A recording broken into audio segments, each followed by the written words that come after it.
Science Ninja Team Gatchaman was a television show that aired starting in 1972 in Japan. It was a very influential anime. And in the US, we got to know it as Battle of the Planets and then G-Force. I watched Battle of the Planets in 1978. It blew my mind as a little kid. I loved it so much. But of course, no toys anywhere. Nothing.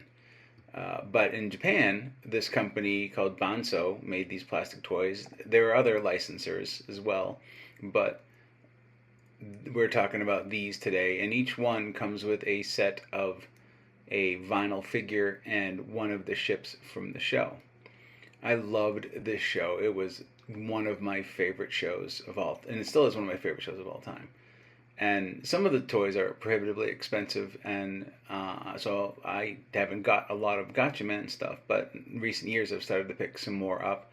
And a really unique subset of these toys are these Banso plastic toys. Now, Banso was a kind of educational slash novelty company. They made paper goods, little games, little things, but their only license was Gatchaman. They had other original things, but the only thing they licensed was Gatchaman. Other companies licensed Gatchaman too.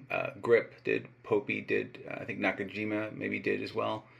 But we're going to look at these Banso plastic toys now. So this is the original box from, I'm guessing, 1972. It's the original plastic in there, and it's got some sun fading, but it's still in pretty good shape. You can see all the details here. You can see the Tatsunoko Pro sticker on the back there, which is wonderful. The graphics are just gorgeous, but yes, a little faded in places. But these don't show up in the box often. And one thing I think is cool about this one here is that you actually still have the price tag here of 1,000 yen. And now 1,000 yen in 1972 is different than 1,000 yen now, because it's about $7 now, which I bet you it was more than that. But this box is just gorgeous, and I'm so happy that it exists with this gorgeous art. But I want to point out too these little cutaways on the bottom here. They're black and white tinted images of the different vehicles in the line, and they're prototypes, so they're different looking than the final versions. But man, they're so cool. It's just such a cool aesthetic that I am such a big fan of. I love it. So let's open this up and take a look. The box is beat and it's been opened, so I don't feel too bad about opening this box. There, it's clearly seen some shit. But the inner tray should just slide right out, and you can see that there are these elastics that hold the toy in place. They're basically like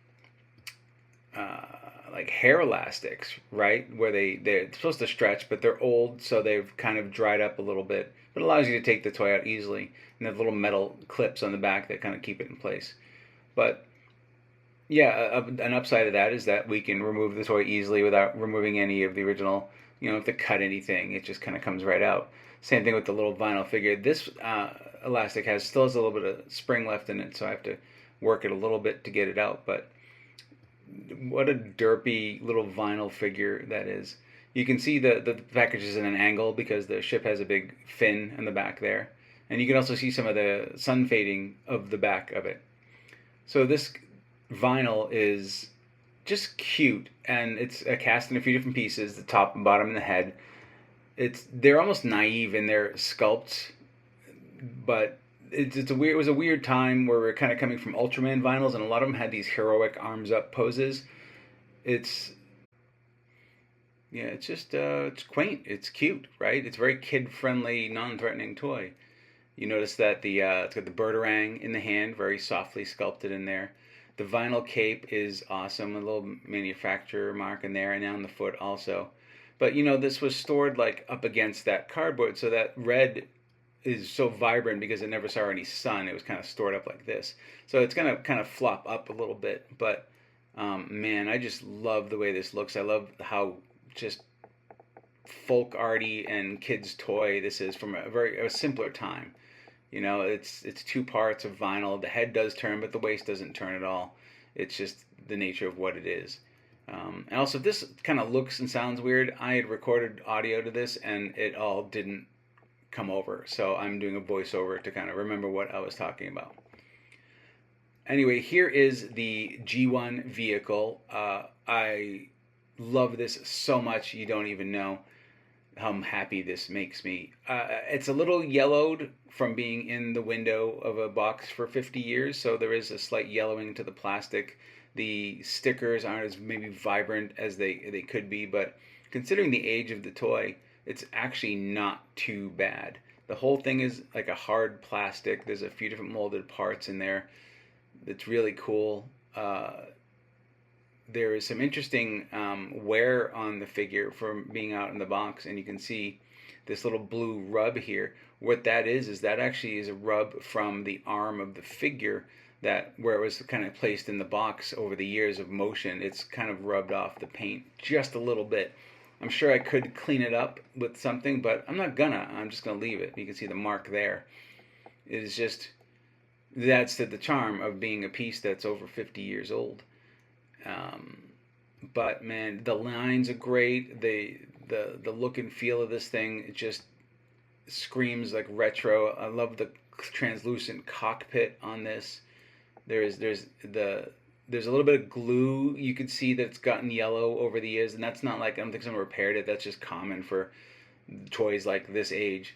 On the underside, you get a little manufacturer mark there, and you've got this friction motor in the back. Front wheel spins freely, but it's one of those motors that you kind of push it along the floor to rev it up and just let it go, and it rolls. And this does roll.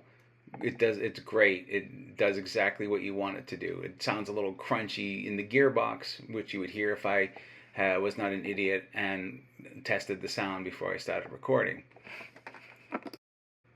The tires are rubber in the back, and if you get up there and look at them, they actually say like EVA tire on the back of it. And this was probably something that was used, like the tire was probably from just some random factory where they made trucks and stuff, and they went like, just use whatever tires you got, man, because obviously like the ship doesn't have tires like this in real life. It does have landing gear, but it doesn't look like this.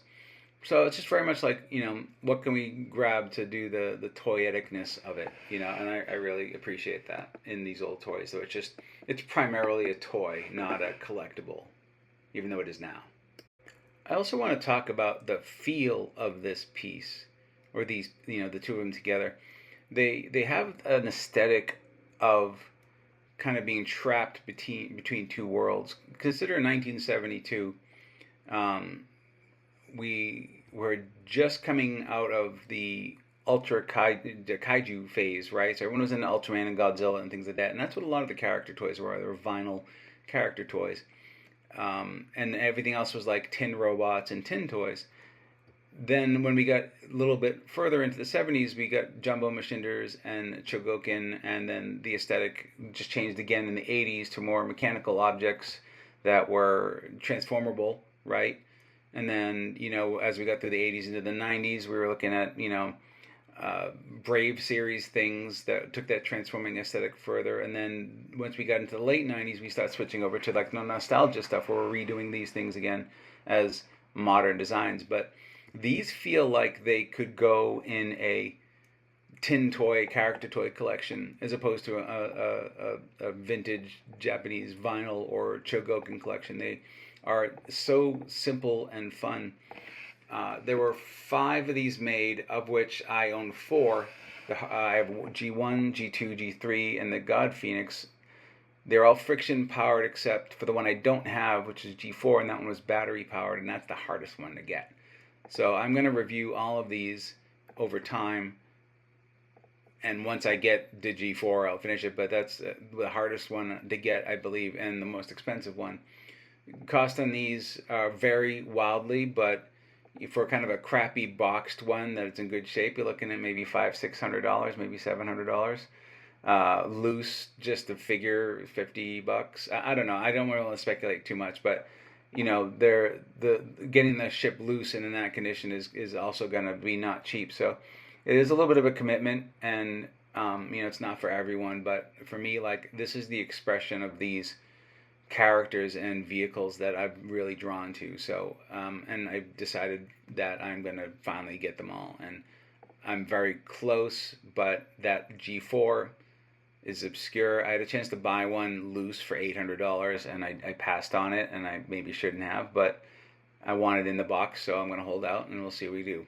So Josh from CollectionDX, subscribe, and we will see you next time.